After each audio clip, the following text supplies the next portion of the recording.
All right. Thank you all for joining us for the April 30th edition of the GIS Advisory Council. We have a pretty good agenda today. Some things that we want to cover, and hopefully prompt some good discussion. I think we still have a couple of people outstanding, but we'll kind of acknowledge them as they come up. From the agenda, as you can see here, we're going to go over a couple of things. We have a couple of guest speakers today. One of them is not here yet, but they will be in towards the end to talk about some PA25 related things. And then we have Dewberry, of course, to speak about the ongoing flight at the moment. So with all of that, we'll do our usual introductions and attendance. So if we can just go through in order and kind of acknowledge that we're here just by way of introducing yourselves. That way we can kind of mark everybody as present. So I will start. I'm Alfredo Herrera, Geographic Information Officer at the Council. Is Scott on the call? Yes, he is. I'm here. Right. I'm Chief Data Officer, also OPM.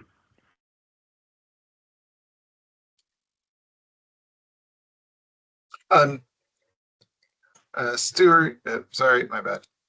Stu is off on vacation, so he will not be attending today. So skip off to Condot, which I believe we have a proxy. Chad Dimkowski, not Elizabeth Congo, for Connecticut DOT. Great, thank you much. I keep clicking in the wrong screen. Sorry, that's my fault. Dan will be late as well. So, Gary? Gary Archambault, Public Health. Yeah. Eric Snowden, representing the COGS, the IT and GIS manager. Mark Hoover, I'm the GIS director for MetroCog. John Guskowski, Taiki Planning and Policy Group on behalf of CCM. Tracy DeGrazia from the town of East Hartford on behalf of CCM. Emily Wilson, Yukon. We don't see Peter, so go ahead, Meg. Hi, Meg McGaffin from SLR Consulting for General Assembly. All right, thank you. That's most of us here. I don't think we're voting today, so quorum doesn't exactly matter, but it's good to see all of you and hope we have a good discussion today. So with that, I don't think we have any council administration. I don't think we're seeking to kind of create any groups or anything like that unless any of the council members has a request to put in this room. So we'll start with a quick update on GIS office staffing. So we have finally secured a new analyst. His name's Colin Bergman, and he will be starting on May 29th. We're very, very, very excited to have our last position kind of filled back in and not be down a person anymore. So we'll be looking forward to having a new person join us in the next month.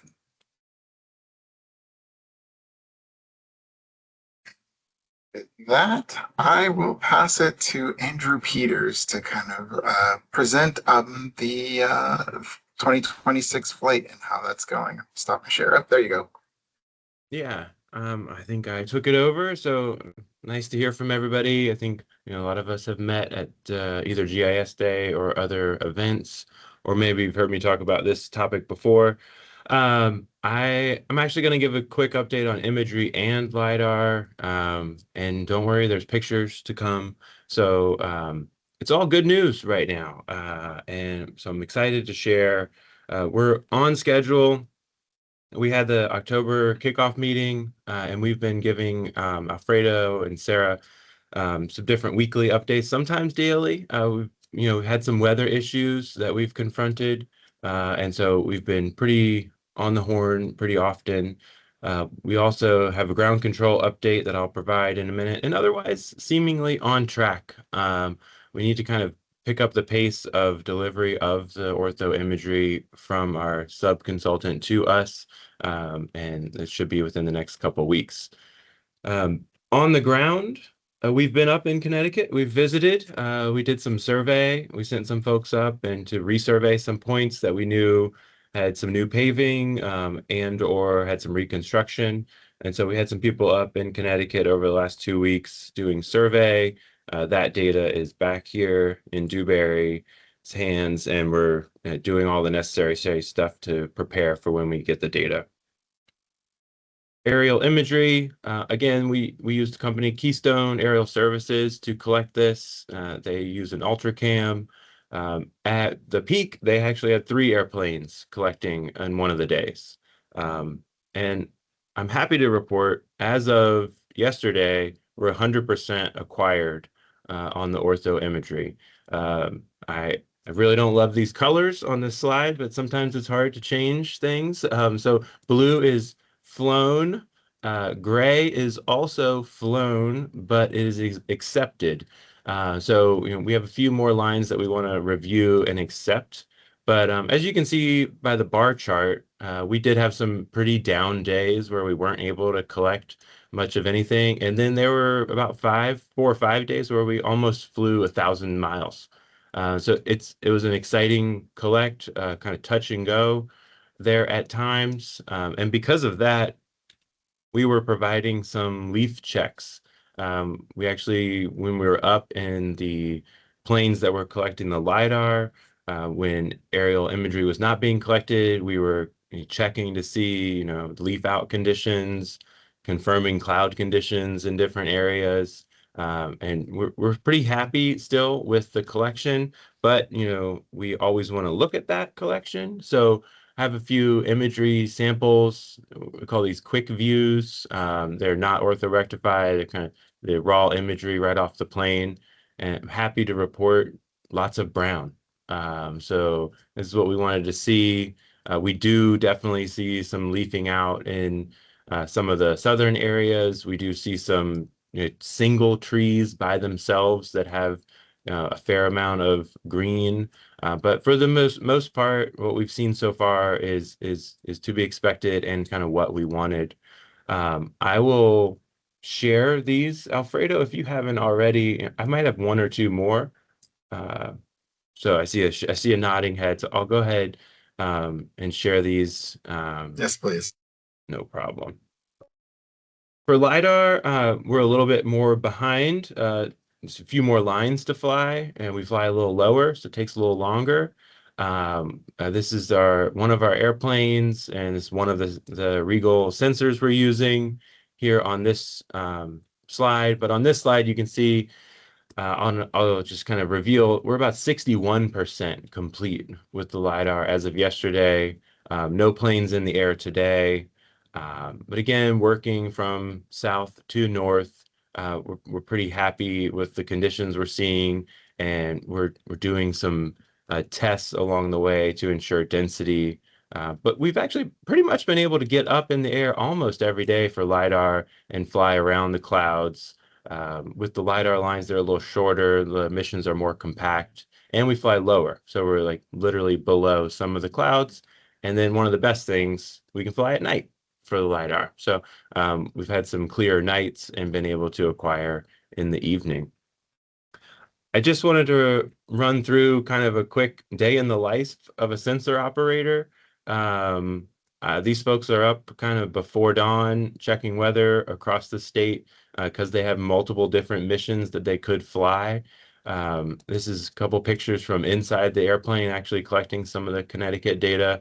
And when you get an error message at 4,000 feet, it's a little harder to deal with, but we're working through different things. We haven't had too many problems, nothing out of the ordinary for the Connecticut collect as of yet. And this is just kind of a normal couple-hour mission that was flown by one of our aircraft. So all in all, pretty happy with the LiDAR collect at 61%. I'd say ecstatic that we were able to do the 100% by now for the imagery. And then, of course, with the first look on the ortho, I also wanted to kind of provide a first look on some of the LiDAR.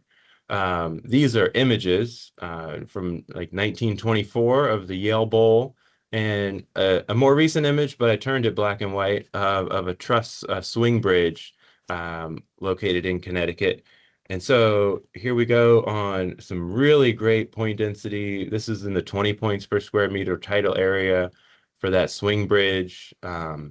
It's kind of amazing the amount of data we're collecting in this area. I was pretty excited about it. I can send this screenshot along as well. And then even probably more exciting than that swing bridge is the Yale Bowl, and actually much of Yale was covered by both the 20 points per square meter collect and the 14 point per square meter collect, just by the way of how flight lines were collected. So we're looking at probably over 50 points per square meter in some areas, including right here in this screenshot. So we've got some pretty amazing detail. I think in one of the flights, there's actually some teams out there on the field playing that we can make out. And otherwise, you can see up and down the walls around the stadium and the flag poles, as well as the goalpost. Pretty cool images. But with first looks also come first problems. We actually had to do some reflights for LiDAR because of the Dominion Millstone Power Station south of Waterford, and there's a waste facility in Bridgeport.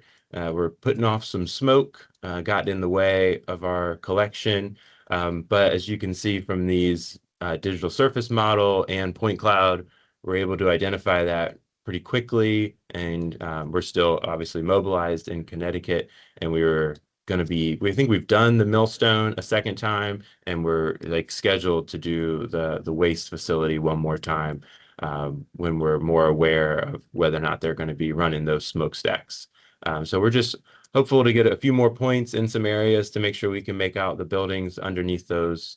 But again, this is in the 20 points per square meter area, so some really good point density, and you can make out like individual power lines coming away from that Dominion station.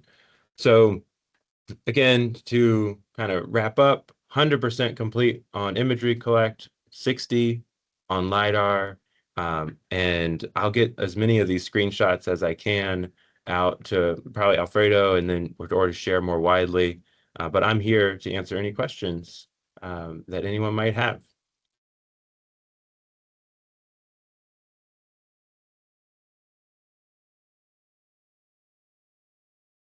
Any questions from anyone? I find it hard to believe. I got one. Awesome. All right, go ahead, Meg. Surprise. So how long till delivery? Yeah, how long till delivery? That's a great first question. We've got a pilot delivery scheduled for June 30th. I think we'll still be good to hit that pilot delivery. I asked the same question that you just asked, Megan, like when is delivery? So while Keystone has completed acquisition, as you could see by those gray versus blue lines, they haven't accepted it into their initial reviews yet. We do expect that to happen this week, and then we expect to receive imagery next week. I would then expect the flow down to be back onto the schedule. Let me zoom back to that so I can see here. I would expect us, with progressive block deliveries, August, end of August, and like then September, probably hitting kind of our first block, I would hope. Okay. And again, that's kind of talking imagery and LiDAR at the same time. And then we're working with Sarah and Alfredo to kind of blend those or separate those better so that everybody on these calls can like better understand what products are on their way. Thank you. Of course. With that, Alfredo, are you gonna follow like a similar QA/QC process? I think it was the COGS that went in last time and reviewed some of the imagery. Yeah, I think that's we will like to do that again. However, maybe not quite as in-depth or robust, mostly because we don't want to hold up the delivery process. So I think it's more of a targeted kind of faster look at things, looking for systemic issues and things like that. I would anticipate we would find less, but yes, we do we would like some assistance in kind of checking everything, but I don't think we want to go quite as hard as we did last time. Okay, sounds good.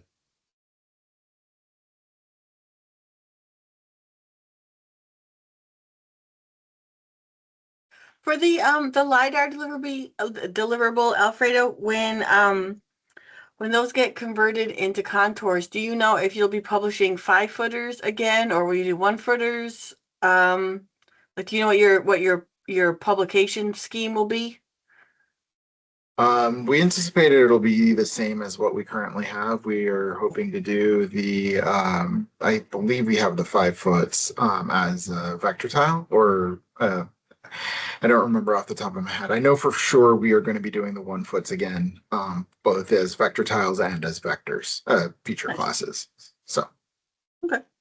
And then it'll take us a little bit to process because we like to cut them by town and cog. I would anticipate that in sometime in early 27. Okay. I would just add from our point of view, deliverables are exactly the same from 2023 to 2026. So you can rest assured anything you did see, you will see in one way or another. Yep. Great. Any other questions? Comments, concerns?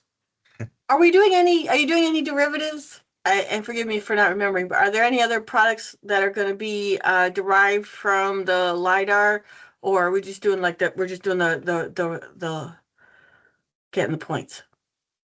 We are doing the buildings again. The buildings are going to be updated in both 2D and 3D.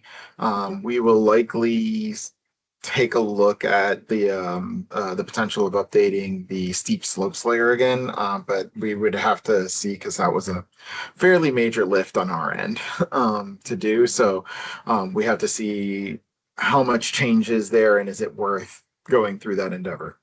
Yeah. Awesome. Thank you. Yep.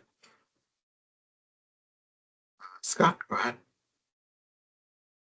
Alfredo, you've been generous in asking other people their questions. My question for you, do you have anything that you're, concerned or that you want to flag for this, just given it's a difficult set of conditions to sort of get some of this up and running, but are there things that you wanted to make sure or you're concerned about? We don't control the weather yet, but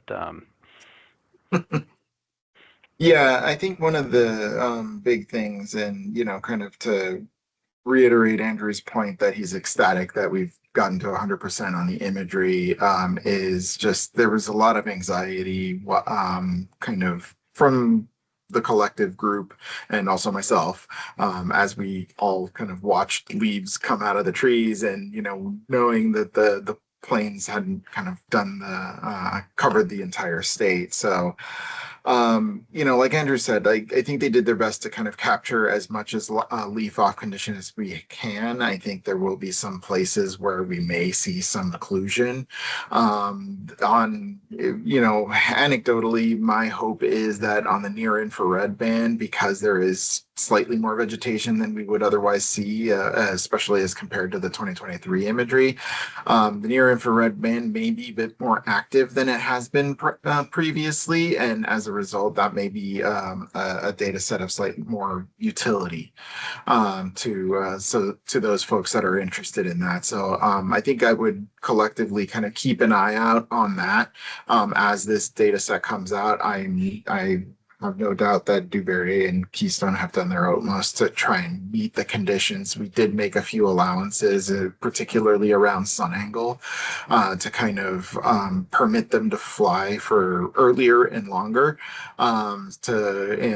because we were really up against it in terms of leaf out conditions. So I think we made some reasonable adjustments. Hopefully they can, like the effects of those adjustments can be mitigated as best possible to kind of have the best looking imagery that we can. But I would, for all of us collectively, kind of think about the fact that there may be more leaves in these images than some of us may like. I think we'll still be able to see the ground, but there may be some occlusion in some places, in particular about the middle north of the state, because those are some of the last areas that were flown.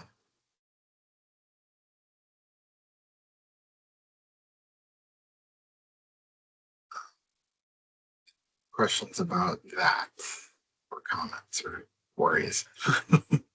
Oh, I Yeah. have another question. Yeah. Will we be Sure. able to tell where the overlap is between the 20 points per square meter and the 14 points per square meter? Like, will we be able to like know where to find that density of data? Because like this, the Yale Bowl, that looks gorgeous. And I know our surveyor team will be keen to see what happens where, in that overlap area. Will we be able to tell?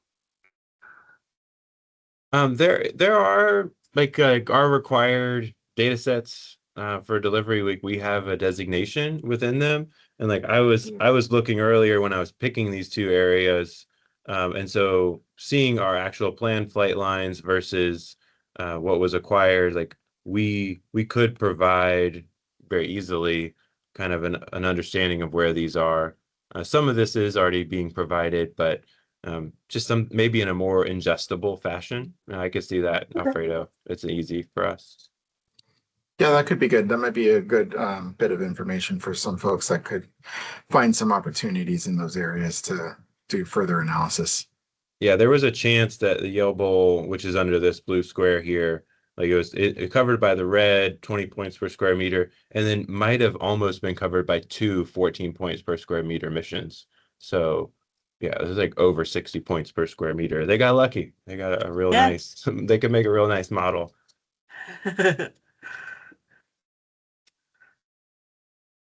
Thad, go ahead.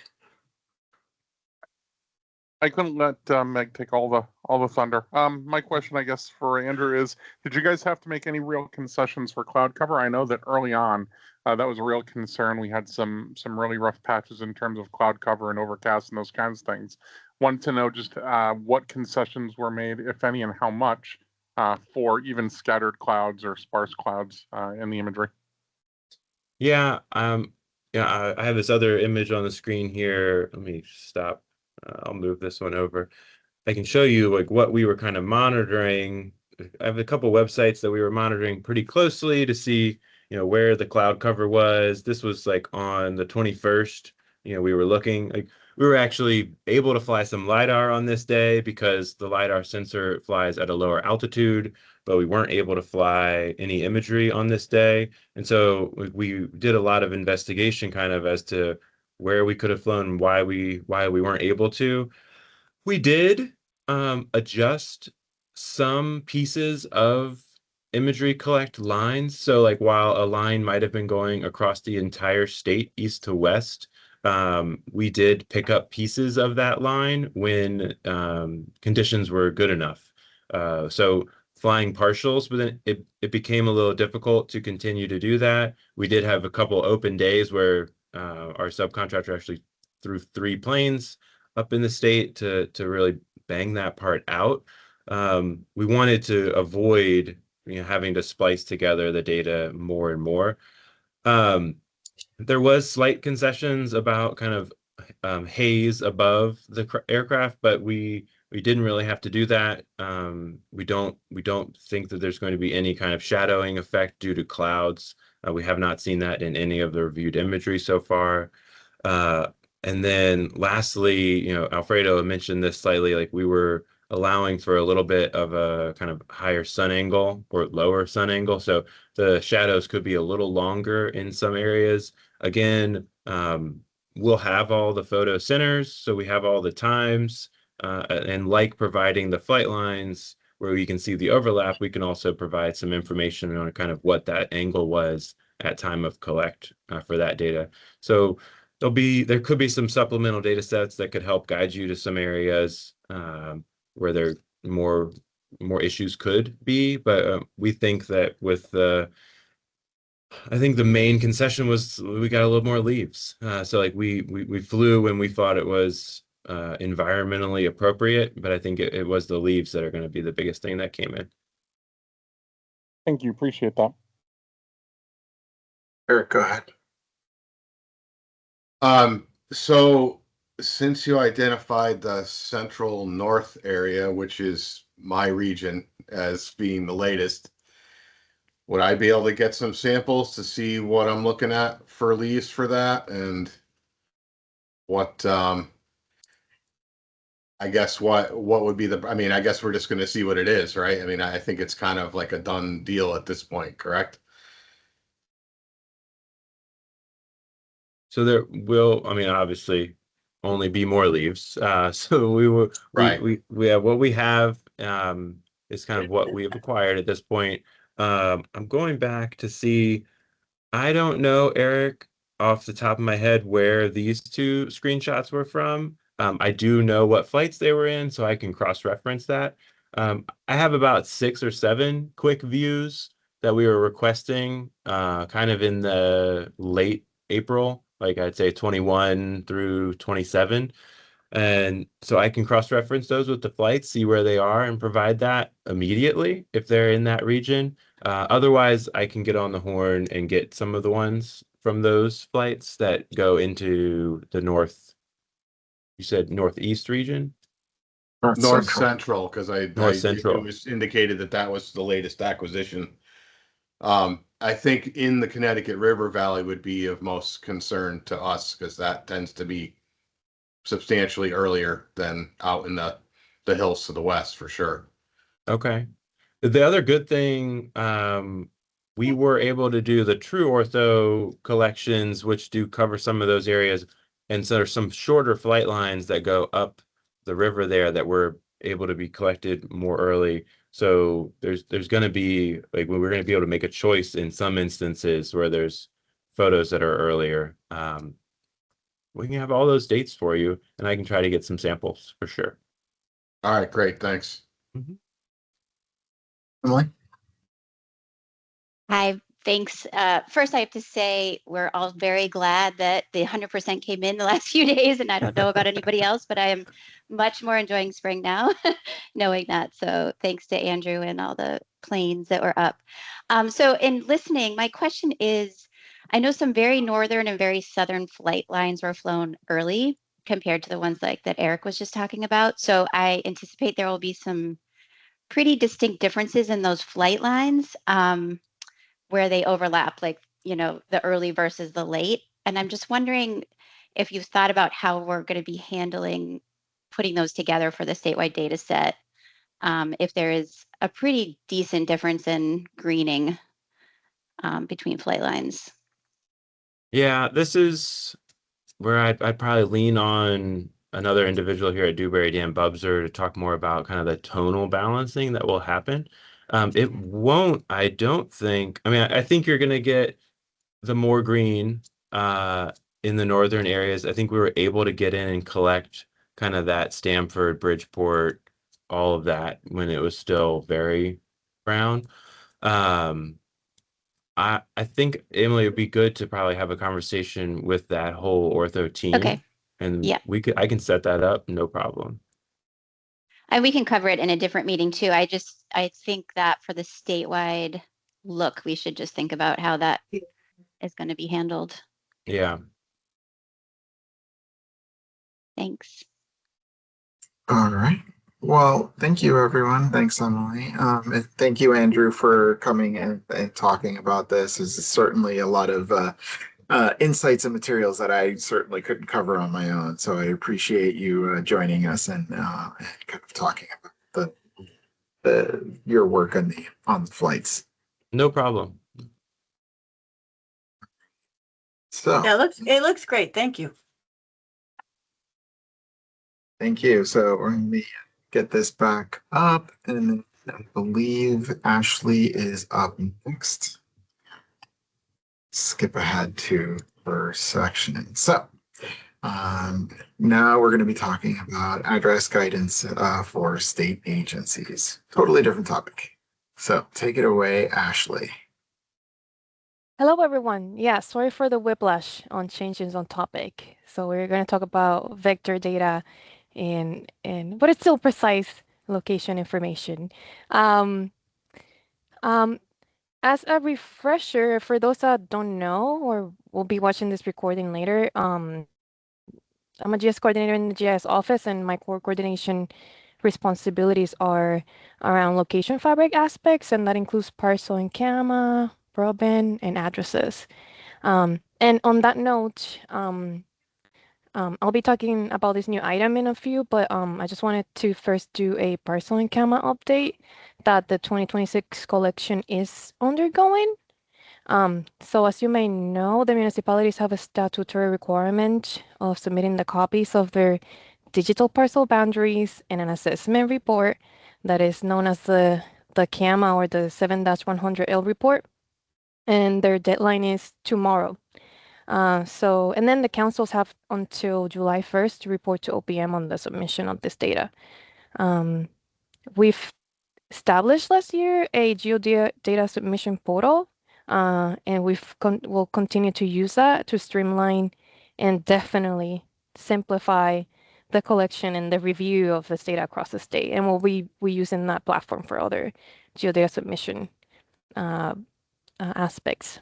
But let's go back to the topic that I will be discussing today. So next slide, please. So with this slide, I'm emphasizing something that we probably are aware of, but I just want to make sure that we are aligned in understanding some of the main reasoning as to why this address guidance is being worked on. For us, for the state, and this is for state agencies primarily. So in the state, we use addresses a lot for as identifier. And we also this identifier for allocate a record, but also as a reference point for understanding where those some public services are delivered. In other cases, we use it for communication, and we also have use it for those internal functions for asset management, like the state assets, other compliance and program administration. And, at the tail end, also when we receive this data and we have data compiled, we can, have it for spatial insights, like assessing needs and tracking the progresses, especially, and evaluating, public initiatives. So it has a wide benefits. Next. As I mentioned, working with all this sort of location fabric aspects, we also get to see a lot of quality challenges aspects and addresses across the state programs. One of the things that we do the most is geocoding for on behalf of other agencies or their programs. But what we find out is that many records cannot be geocoded because they're incomplete or incorrect address information from the locations. Sometimes the mailing and the physical addresses are mixed in the same fields. There are variations in formatting and the data entry, so it's also it reduces the reliability. And this is all a result of that sort of lack of standards that make it difficult for state agencies to sort of follow a schema. And Alfredo shared the draft guidance with you guys a week ago, and obviously we're not expecting that you guys all read it, but it just so you have it for your reference and to provide feedback later on, sort of more pointed feedback in the language that we use here. So this is all sort of like our way to introduce this guidance to you today. Next slide. Oh, I don't know why the graphic.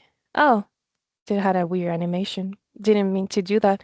So the draft document sort of and I apologize also for those that have seen me present on this for a while. I've been sort of campaigning on this document for a little while, so this is a sort of repetition. But we through the document, and you'll see it in once you review it, we go through different aspects. We discuss the address types. We outline what sort of schemas for each type and recommend some standards based on those ideas, and also we include other discussions like privacy issues. But the goal is to have the establishment of best practices and sort of how many agencies manage the address so the data qualities improve over time and across the board.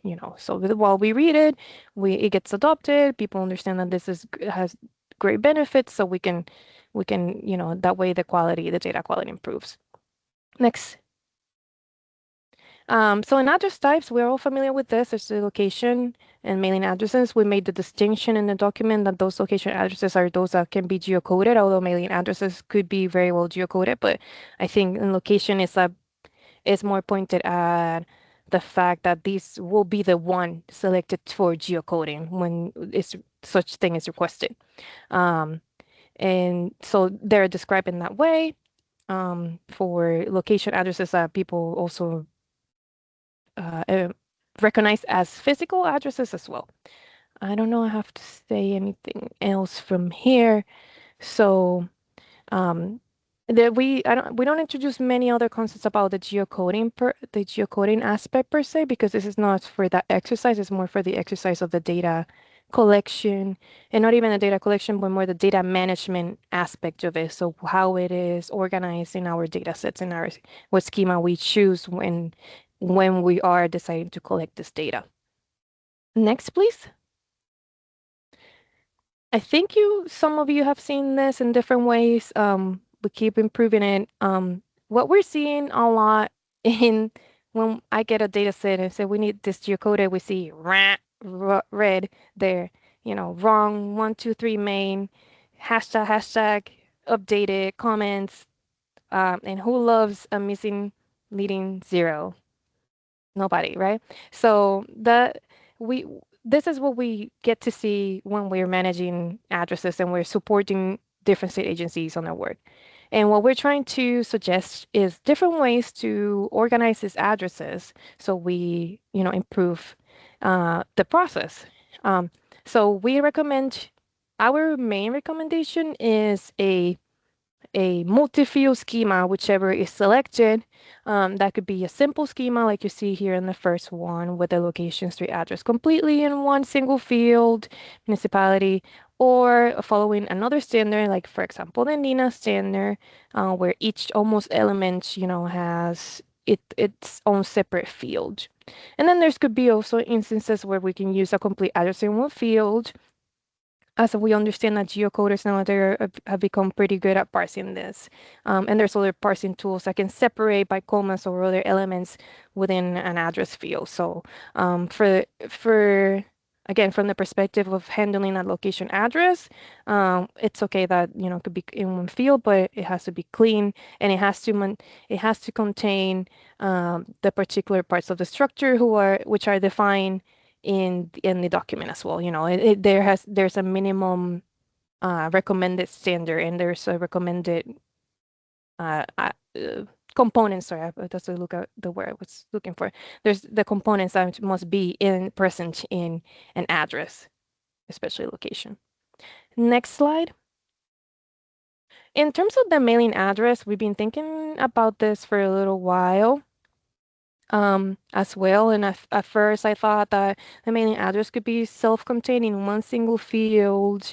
But in discussion here in the GIS office, we were thinking that the mailing address could still be divided in different fields if necessary, with containing the street address or that sort of PO box or that subcomponent of the receiver or the mailbox, I guess, in one single field, but that the rest, the municipality, the state, and SIP could be separated.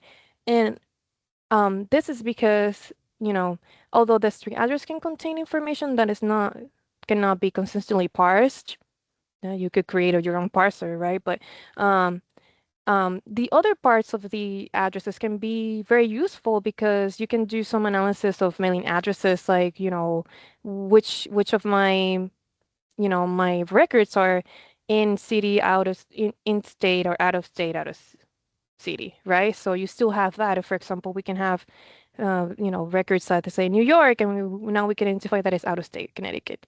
So it's a good way to maintain it separate, to perform, always thinking about these analytical aspects that we can enhance. And I ask you guys to think about this too, if you have more examples. Next, please. In terms of privacy, it's a light discussion. Again, I welcome feedback of all. But one of the main points that we want to underline is that address is not personal identifiable information unless it's combined with other data. The address sort of only speaks to the existence of that location without any, without any other information. But, I bolded there, context matters, in cases where we're mapping, especially in small towns, rural areas. We all know that, one address can be alone, could be enough to know, to infer identity, right? That I know that that's my neighbor that has a house in the middle of the woods. Don't do that. So review the agency privacy policies and before sharing any address data overall, and also importantly, aggregate. I think we recommend that, the process of aggregation of address locations for public data. So it's an aggregation, not necessarily spatial aggregation. It could be, a tabular aggregation by counts by town, census, and all this kind of thing. So this documentation is not inherently spatial. It just happened that addresses can be spatialized. And then the laws and the policies that are sort of around this topic, some of them are the FERPA, that protects students' information and limits us sharing of information. There's a HIPAA, right? Safe Harbor. So I just missed the so, and those are some methods. I think there's two parts of the HIPAA, and one is a safe harbor. And so in the safe harbor, they provide methods to achieve that de-identification, um, in accordance with the privacy rules. There's links there to review, and then we have a Public Act 25.3, still Public Act, I think so, and that further restricts the disclosures of addresses outside state agencies as well. This is rather new, and then we also have an existing one that we've been applying for some of our workflows for the parcel in Kiama, which is the Connecticut General Status 12217, which prohibits the releasing of addresses of protected classes of individuals. And that's what we asked in the parcel in Kiama, and in the Kiama report, to include a suppression field that indicates binarily 1 and 0 which records are suppressed or meant to be suppressed, so we can sort of double check that and not publish information that shouldn't be disclosed. And next, please.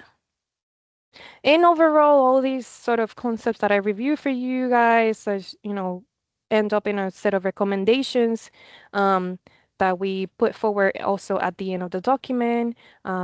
We hope that by reading this document, people feel inclined to review the data sets and review and ensure that the address types are separated, and also identify if there's incompleteness or incorrect addresses and flag them. Always sort of underlining those privacy laws and any agency policies and procedures. And there's some of the other recommendations in general, like for support and coordination and other things that can enable better management of these data sets. And last but not least, next. After the recommendations, and we've already received a round of reviews, because I presented this on the Open Data Day, and I think a month ago, and in such we received some other feedback. Like I mentioned, this is not about the collection forms. This is not about how agencies choose to collect this data. It's more about how they manage it for posterity. But we do recognize that some of these errors come from different aspects. And for example, in the collection, so we do provide some recommendations for minimizing that data entry errors, like validating, like including a drop-down field or a drop-down menu for things like that are standard, like town, and also including things like address validation services, a USPS as an API that you can integrate on some forms from some websites. And also obviously they're, recognizing that there's other proprietary tools that do integrate that, for case management, and whatnot. And another very interesting topic that was brought up to me by our bits was the edge cases where, in cases where an individual or a record, or not necessarily has to be an individual, but a record doesn't have a fixed address, there could lead to inconsistent and unfamiliar data and to equity issues, right? In some aspects, because we're not counting, for example, individuals that are in rural areas, or for example, homeless, unhoused. So in there we do a minimal attempt to do some put forward some ideas to how to use control values for non-fixed and non-traditional addresses. So I really enjoy writing the part and thinking a little bit about more about that, but that's sort of like beyond the scope of the state addressing guidance. So this is mostly basically, do good data management across all the fields and across all the addresses, so to improve their accuracy and their use. And next, please. And I think for feedback discussion, if we don't have any questions about the guidance itself, I want you guys to think about these two questions. And one is, I like I said, it's not GIS inherently. So what do you think in terms of the language structure, with it's being discussed, could help, make this guidance easier to implement, to understand and implement, and as per usual, I want to know how compatible the standards are with known existing, applications that you guys probably have seen more than I have.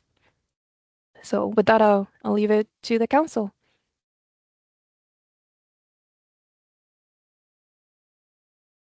It seems like providing the USPS data validation API for your standard data entry applications seems like a really good idea to help ensure consistency and because it's, I mean, we and that's something that everyone's familiar with, especially, you shop online or whatever, and it's like, oh, do you mean to use 06405-0433? And you're like, oh, well, sure. And it just helps make everything, work easier on that end. Though I do think that the post office should share their address data with you. But that's just me, that's a fight for another day. But this seems like you seem to have I've dealt with a lot of addresses, and this seems like a very thoughtful, well-centered approach. Thank you, Megan.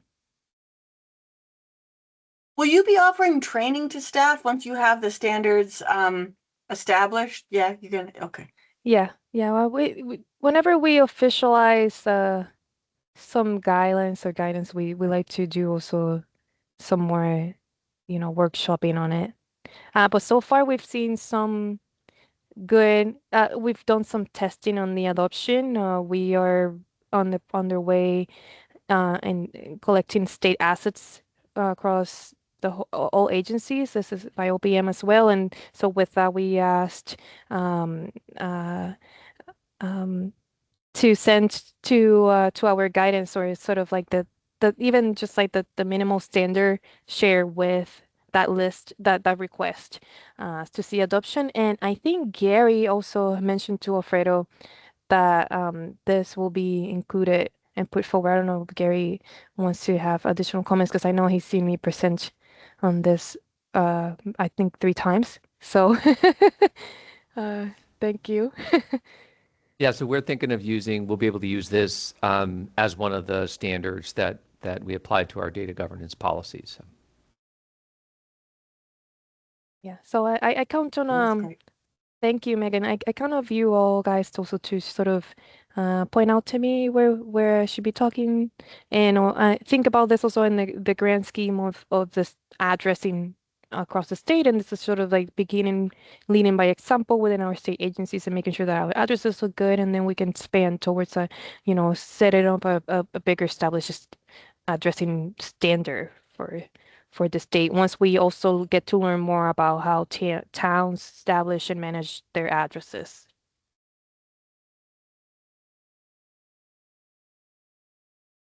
Do you envision these addressing standards making their way into the parcel schemas?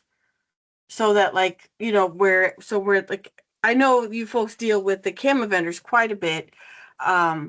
Is there a future where the camera addresses would be standardized and maybe even like I don't know how far it could go, but I'm thinking of uh permitting offices that, if they at least have the opportunity to validate their address data entry against like the UPS validator, that would ease things forward, you know. That is the goal to improve how location is coded across the board in Connecticut. Unfortunately, without knowing more about how the addresses get established and maintained in the towns, we still cannot put forward more recommendations. But we will be working on an addressing survey to towns to request such information to understand who are the responsible parties in creating these addresses, right? When there's a new Yeah. neighborhood popping out and then sort of what are the practices that they have and the sort of the frameworks, regulatory and all that they have to establish addresses. So once we know about that, yes, we can say confidently that we could sort of endeavor in that. I've seen pretty bad locations in the parcels. They kind of look like Yeah. grid systems, and it's like, what? That's not how we assign addresses commonly in Connecticut, right?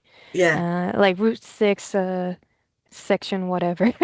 Right, right, Uh, right, right. Yeah. and so that has been very striking to see that some towns do use that in certain cases. So yes, Yeah. we do have to understand this 169 times. Yeah. And the Mhm. leading zeros are, oh, it's so tough. That is so tough. Right now I should just have a post-it or a sticky note that I just copy. It's like Zivil for everything, fill the zeros that you Yeah. need. Mark.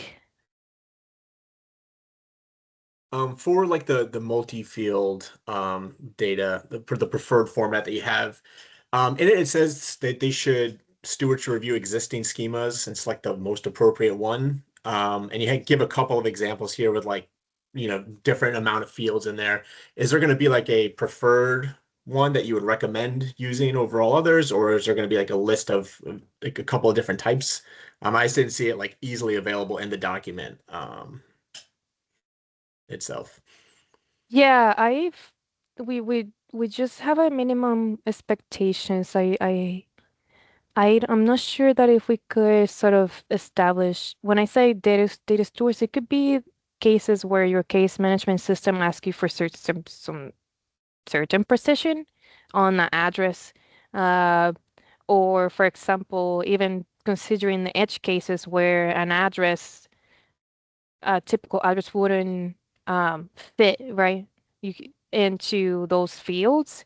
So that's sort of what I mean with that. But my emphasis should be that at least the minimum uh components that are needed to geolocate a place should be there. Gotcha. Okay. Yeah, it's just hard. We've been looking at this from like a GIS schema standard for so long, trying to just go to just being like a data entry. So yeah, that makes sense. Hmm. Dan, good to see that you're here. Oh, thanks, Ashley. And sorry, I apologize. I had another meeting and I came in a little bit late on your presentation. Yeah, I would say, well, first thing, just with the Postal Service API, the one thing that happens though is the Postal Service sometimes doesn't have the address correct. Like they may call something Lane when it's Drive. So you have to be careful with their API. It's like anything else. It's like everything with addressing. 99% of the time, it's fine. It's just there's a few times where there was some sort of hiccup between the two, but that's something that can be worked out. I do like this um, standard. The fact that having just a standard like please when you hand out addresses please do it this way.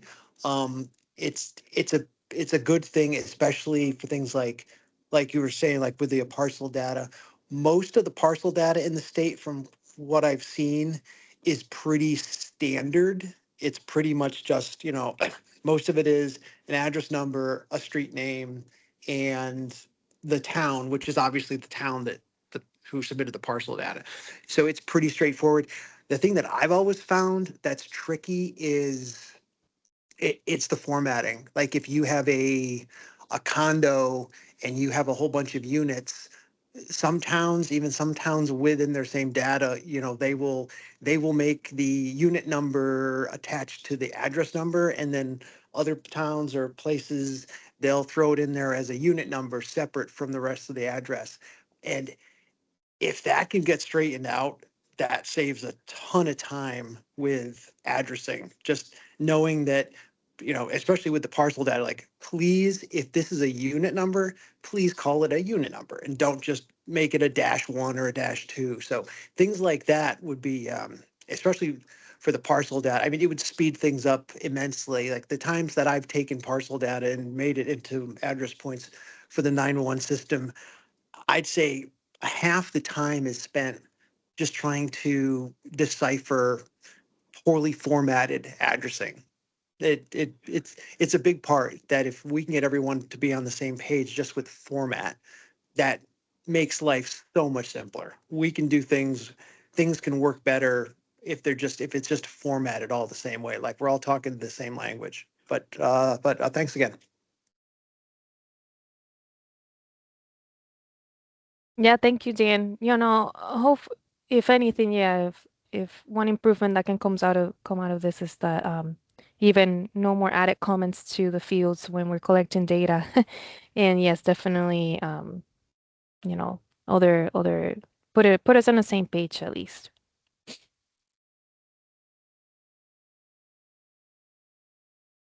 Um,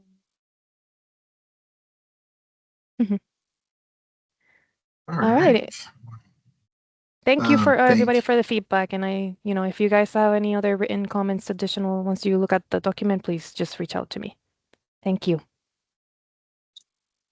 So with that, we will pass it off to Leah, where she's going to talk about some of the new data publication that she's been working on lately. Okay. Hello. You can go to the next slide. So steep slopes are now available for download on the GeoData portal. Just a little bit on the data set. It's characterized into 3 slope classes: moderate, which is 10 to 15%, steep, which is 15 to 20%, and very steep, which is anything above 20%. This is a vector feature layer, so you can query and extract the data you need, whether it's by town or cog. We do recommend filtering the dataset before downloading, since the full dataset for even just the 2-foot steep slopes contain about 51 million records. So like I said, I would recommend and emphasize the filter because it's such a big dataset. So trying to download the full state would just be very difficult and slow. And a reminder, because I've done this a few times, to toggle the filter button before hitting the download button. It will save you a lot of headaches.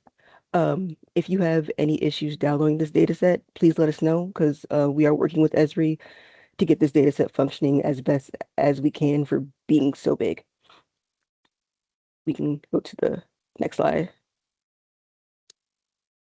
So coming soon, we are preparing the release of the impervious surface data set. I'm sure most of you know what impervious surfaces are, but they're areas that don't allow water to infiltrate the ground, like roads, rooftops, and sidewalks. Like the contours and the steep slopes, this data set will also be a vector layer, so it can be queried. For this data set to put the town and cog on the records, we had to use 2 different approaches, depending on the feature type.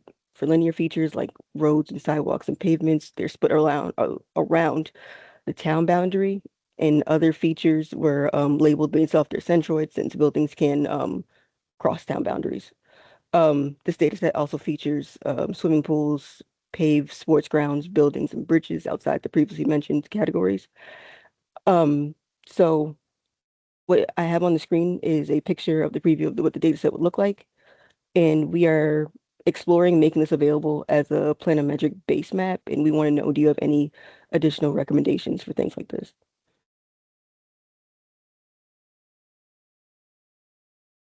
I got to preview a set of the data, and one of the things that I very much liked was the linear feature for the sidewalks, like the non-polygon features. That was very helpful, and I think that putting that out would be recommended. Any of the linear centerline for these features, either border or centerline, are very helpful. I forgot to mention there are 3 different impervious surface data sets. There's the land cover data set, there's the, like Megan just said, the centerline data set, and there's also a roads data set. That has a question. You can go. Hi, Leah. Thank you. So great job on this. 2 recommendations, I guess I would. One, maybe more of a question than a recommendation. Will this data be available as a service on the state GIS page? The other question is, have you considered reaching out to Esri with this data as an addition to their community maps program to see about its inclusion to maintain the update on that? Thanks. I can answer those. The answer to both is yes. We have been in communications with the community maps team. We do plan to kind of, we were advised by the community maps team to let them know in advance of us publishing it, because this is going to be such a large chunk that's going to get kind of shoved in that box all at once. We have kind of had that conversation about this data set in particular. So yes, when the time comes for once the service is up and running, we have done that. And then we have made some of these data available to Arthur Crawford from Esri, who also can act as a bit of a bypass for some of that procedure. And so, for example, our contours and our buildings have both in 2D and 3D have gone through that method into Esri, as well as the imagery. I believe we got that to them. Emily helped us get that to them as well. And then also to also give Emily some credit, she will be publishing a page of the raw version of the deliverables of the impervious cover on CT Eco very soon. We were working on some back and forth with the vendor Acopia with the metadata to make sure that it was all correct and robust. As soon as Emily gets that done, I'm sure she will publish and you guys will see it on CT Eco. I don't know if she wants to say anything else about it. Yeah, I don't know if Eric wants to go. I don't want to jump ahead. Eric, do you want to? His hand up. Yeah. Go ahead. Yeah, sorry about that. I just wanted to just pile on here about how excited we are about this particular data set, especially for municipal or regional planning. All of this pavement data is going to be ultra valuable, and it's been something we haven't had access to ever. So unless one of the overachieving towns has mapped their own, which I don't think there really are that many. So we are really pretty excited to see this. And the idea of having it as a base map is I agree, is fantastic. Something that's pre-symbolized that you can throw in the back for context. I mean, that I think that's a really great idea.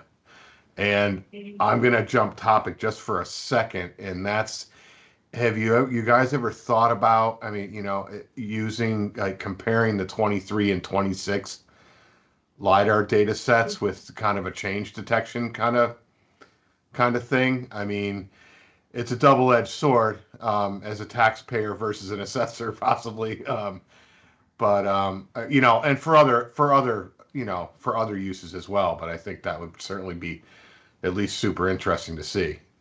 Because it's the same exact data set. It's totally apples to apples. That's seems like a pretty valuable thing. Thanks. Yeah, just to respond to that real quickly, there were several conversations with Andrew and the folks from Dewberry about the fact that these are so comparable, and some of the flight lines, the way they were adjusted for the 26 flight was keeping that particular idea in mind because, the idea of change detection from such similar data sets, which are essentially the same sensors flown in the same way and processed in the same way, is going to be a huge opportunity and kind of a unique opportunity from that kind of standpoint, because this usually doesn't happen in this way where you collect it with the same vendor using the same methods and processed in the same way. So this is going to be a really interesting and unique opportunity for change detection, and we are very much all over it.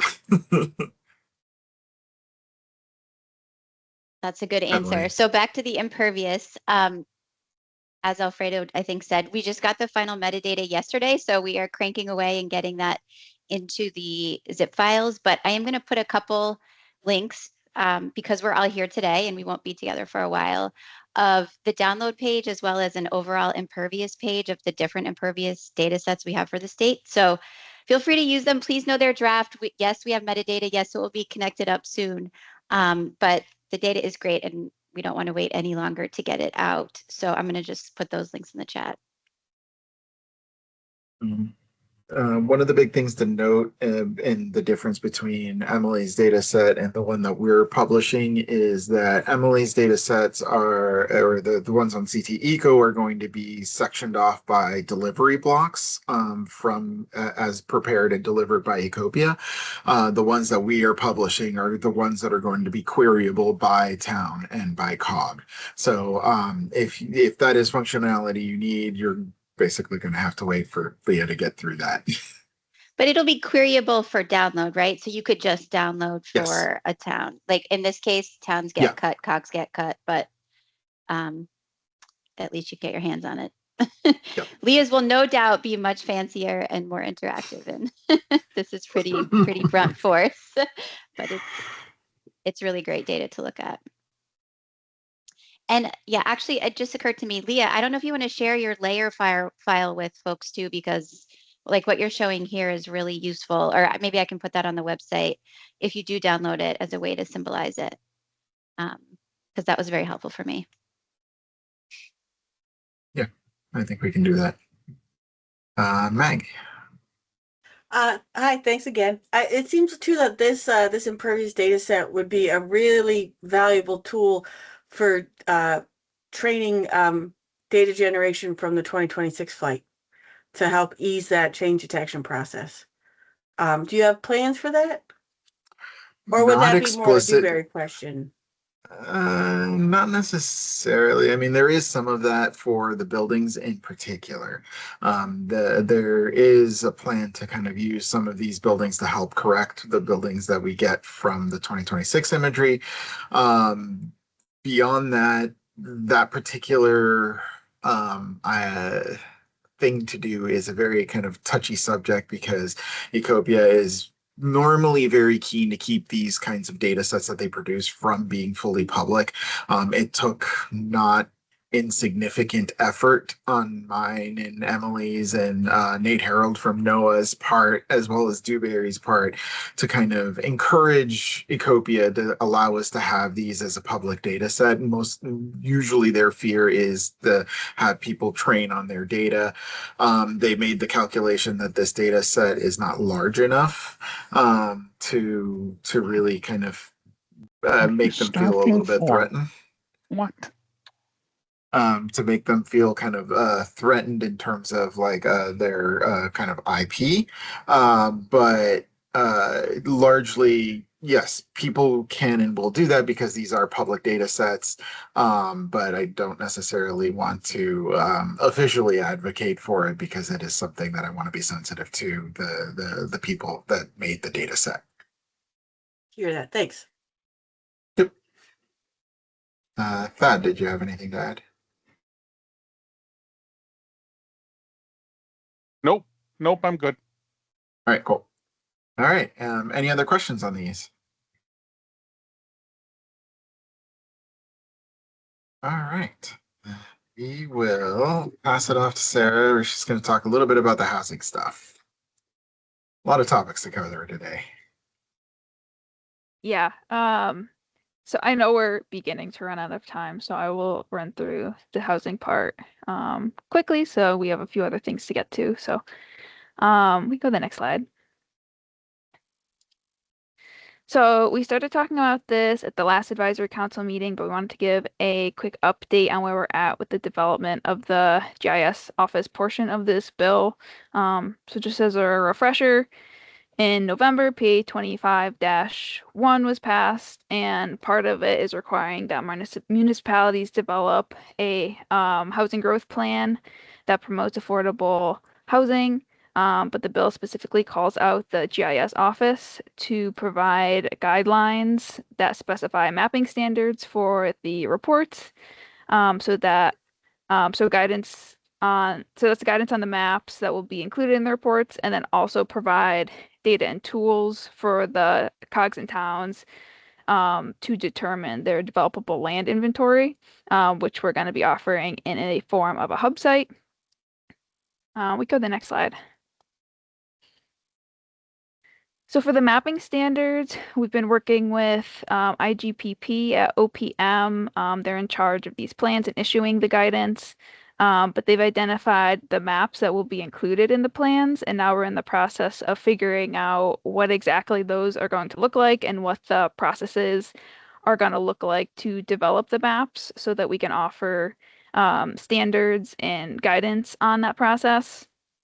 So the first set of maps are going to be the developable land inventory maps, and that's going to be a series of maps that walks through the determination process of what developable lands are in the municipalities. There are statutory constraints included in the bill that excludes things like public open space, hydrography and wetlands, and things like steep slopes and deed restrictions. But there will also be local considerations that the towns will be making that go into this decision-making process. So, for example, some towns might want to more strongly consider developing land, developable land near things like public transport, or they might want to exclude developing on like farming areas. So,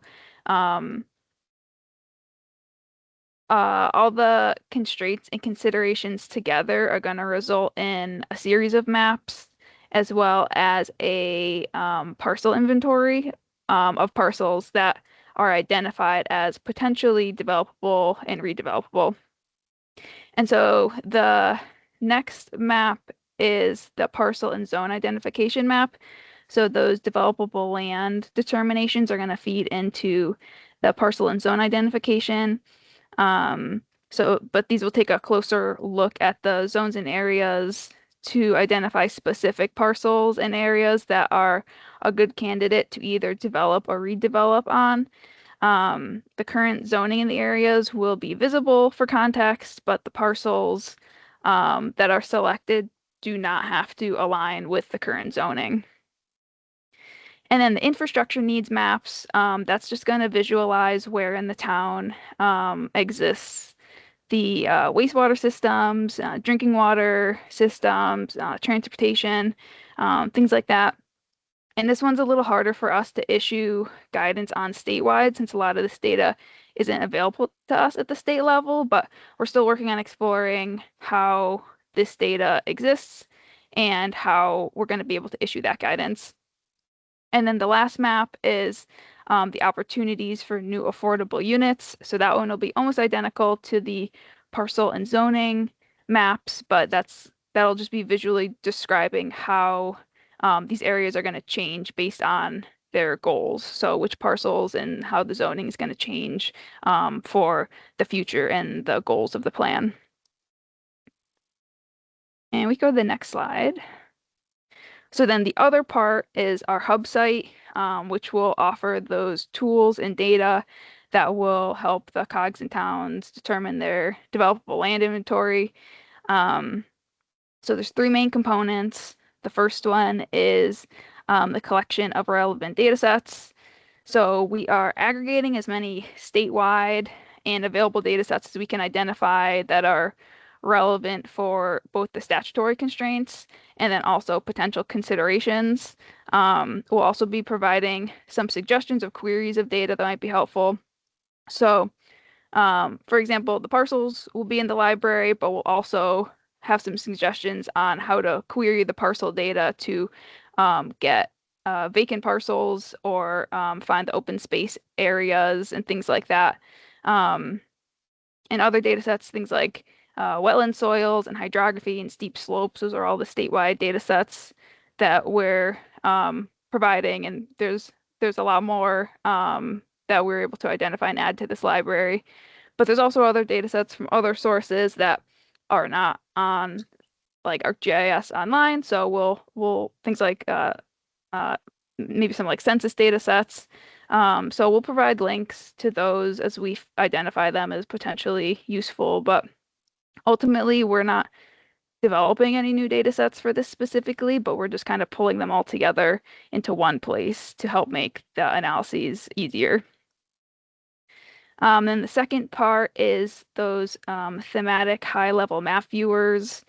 So those are just some simple data viewers that will just have a few targeted layers visible, but we'll let the users explore the area and visualize the data. So some of the viewers will be things like a natural resource restriction viewer, an open space viewer, or a vacant parcels viewer, and then we'll continue to see what's needed and develop them from there. And then lastly, we are going to provide some scenario-based walkthroughs for the GIS analysis. So this will be a more detailed guidance on doing the actual GIS analyses that will create the developable land inventories. So it'll come in a few different versions since different areas have different types of priorities. So for example, an urban area will have different priorities than a rural area. So we just want to give some suggestions and guidance on how they could approach these analyses in different ways. So that's all I have for updates. If anyone has feedback, you guys can always reach out to us or to me, but we can move on to the next section. Oh, I see Mark has his hand up. Thanks. This is great. I know from the COG, we've been meeting over the last couple of months. David Cook has been kind of leading a COG GIS coordination group on that. And a lot of the COGs are coming in from different angles, like not quite sure that analysis. So I think that scenario-based walkthrough would be great if there's some guidance from, your office on how to do this, because we're all just kind of on our own right now, and we're all trying to figure out exactly what is required. I know just, that the urban versus rural, from our standpoint, we're looking at a lot of like vacant lands down in MetroCog, maybe not a lot of, PA 490 or lands that maybe can underdeveloped necessarily. So I think that'll be very helpful. And, we're all kind of in a holding pattern right now, just trying to figure out exactly what the requirements are, because I know there's still some like language in the bill trying to figure out exactly what we need to do. So yeah, we're really looking forward to seeing kind of what you guys put together for this. I think it'll be very helpful. Awesome.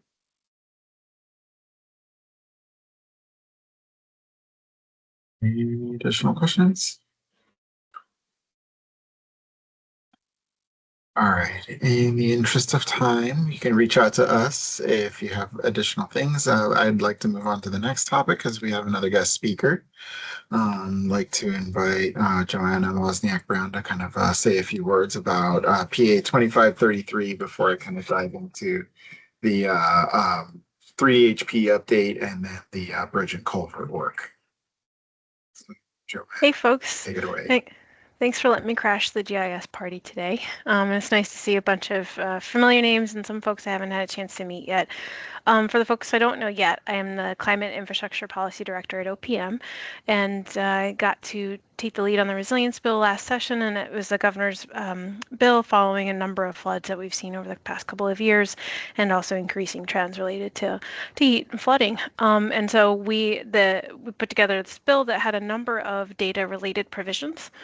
amongst a lot of other fun stuff. But for your purposes, Alfredo had asked me to sort of set the stage about the goal of Public Act 2533. And this is basically to better integrate across scales, so from local to COG to state, and then across executive branch agencies in particular. For example, transportation and housing and public health, to develop data sets that will make these planning efforts, because they're so interrelated, to make them a little simpler given the increased capacity that we have related to GIS that have really grown, especially at OPM, but across the state and especially in the councils of government. So we're really excited about the opportunity. There's a couple of new provisions in there. Alfred is going to dive a bit into the 3DHP and some of the culvert and bridge mapping, so I won't bore you to tears with that. But I wanted to highlight there's a couple of other provisions that I will be coming to the COGS. I think it's going to be, I'm going to ask to be the June meeting. We had planned for May, but hoping at the June meeting to talk a little bit about the collection relative to data that is developed during the POCD process and in the hazard mitigation process, because we're seeing that there's a significant opportunity there in order for us to identify, for example, developable lands or conservation areas, and then we could better communicate that, for example, to DOT, which is one location, and be able to have DOT better communicate to y'all about those locations of those projects. And so I think we're going to be developing some guidance related to the collection of those data sets. I'm also hoping that we can make sure that they're going to be useful to you in your next updates to your plans. We also are going to be working on a state assets vulnerability assessment. So I'm hoping that this data will help us make sure that we're keeping up to date as we're looking into around the community around those state assets, and if there's any impacts to the community around us. Alfredo, does that hit the highlights of the direction for the resilience bill? Yeah, no, I just was hoping for a little bit of kind of bigger picture context, because I know we in the GIS office have been kind of laser focused on the bridge and culvert collection piece of it, and how the 3DHP efforts that are happening in parallel play into that. But I think it's useful for this group to also kind of know and understand what's kind of going around, beyond that particular aspect of it. Yes, and I think there might be a lot of, the governor has had a lot of increased interest in a flood map. And so, for example, the insurance department has contracted with First Street Foundation, and you might be familiar with that. And they have an interesting approach where they've chosen the most conservative estimates where somebody might be getting flooded. And so that's a fantastic consumer education tool.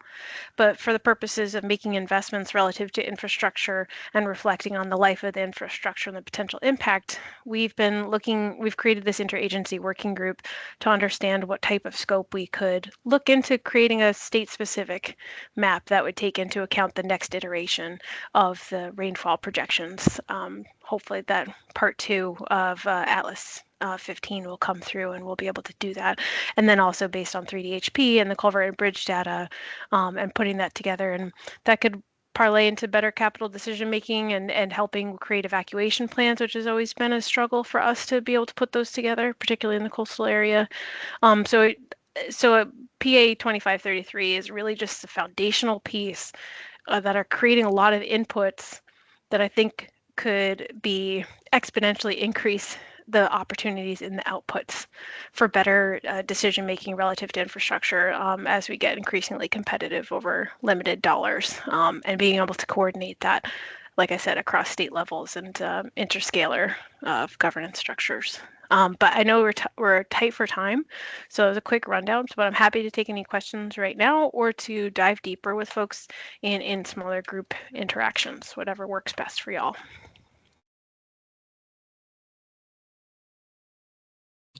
I think in the interest of time, let me we can run through the 3HP update as well as the bridge and culvert work update real fast. So that way we can kind of try and finish in the next 5 minutes to try and be respectful of everyone's time. So with that being said, a quick rundown of where we currently are with the 3DHP work. So both of our DCA project applications are with the budget division. pending approval by the bond commission, which is expected to be either late May, early June at some point. Can't speak as to whether it will actually pass, but like assuming it does, shortly thereafter, we will sign all of the requisite agreements with USGS and NV5 and Dewberry, which are the two vendors kind of selected for those two projects. We'll kind of begin work. And one of the kind of preliminary things that is kind of necessary for all of that work to occur is for the 2023 data to be kind of ingested and accepted by USGS as part of the 3DEP program, which is the digital elevation program that they run. So because we purchased our data on our own, it had to be contributed. It is in the process of being validated, and corrections are being made by Dewberry currently. They're in that process where there's a lot of back and forth, and we anticipate that being fully accepted into 3DEP soon. And the second that gets accepted, Dewberry and NV5 can just get to work and actually deriving the elevation derived hydrography. And then one of the other things that we wanted to cover, just as a kind of an update from the last time we talked about this to now, we did kind of finalize the enhancements that we were planning to do to the project. So we are getting the baseline elevation derived hydrography, but there's a couple of things that we've elected to do on top, above and beyond that for those areas that we're doing. First is the automated bandful kind of topography to make sure that we understand what the extent of some flooding may be. The additional attributes like fluid accumulation, slope, and stream order is also an important characteristics. The minimum mapping units, so capturing bodies of water that are smaller than the USGS thresholds, is also going to be really important. And we've elected to do a couple of pilots for the next two, which is an NWI update or a National Wetlands Inventory update. While we know that Connecticut defines its wetlands by the hydric soils, we figured it was still important to do the visual version of the wetlands delineation through the NWI. As a way of facilitating the people that do the hydric soils delineation work to have an easier time and understand where it is that they need to go, right? And then the other part of that is we selected a couple of hucks. Still unclear whether it'll be one or both to do stormwater integration. We're looking at one near the Rhode Island border and one near in the Norwalk area. And then for the wetlands update, it's also the lower Pawcatuck on the border with Rhode Island. And then I believe the other huck is somewhere in the middle and near the off the Connecticut River. And with the stormwater integration, one of the things that we want to do is there's a one-time kind of effort to kind of like, okay, let's map the schema between 3DHP and the Esri stormwater schema, so that if anybody else as we start doing this in the future, we already have that done, and all we have to do is just kind of plug in the data and kind of enable it from there. So that's the update on 3DHP. There are a few other things kind of ongoing that I'm not able to talk about right now, but as soon as I am, we will come back to this group and kind of talk about those. And then finally, briefly, we'll talk about where we are with the culvert and bridge data collection work. We did send the document to the council to review the schema, the data types, and what we're thinking for the bridge and culvert data.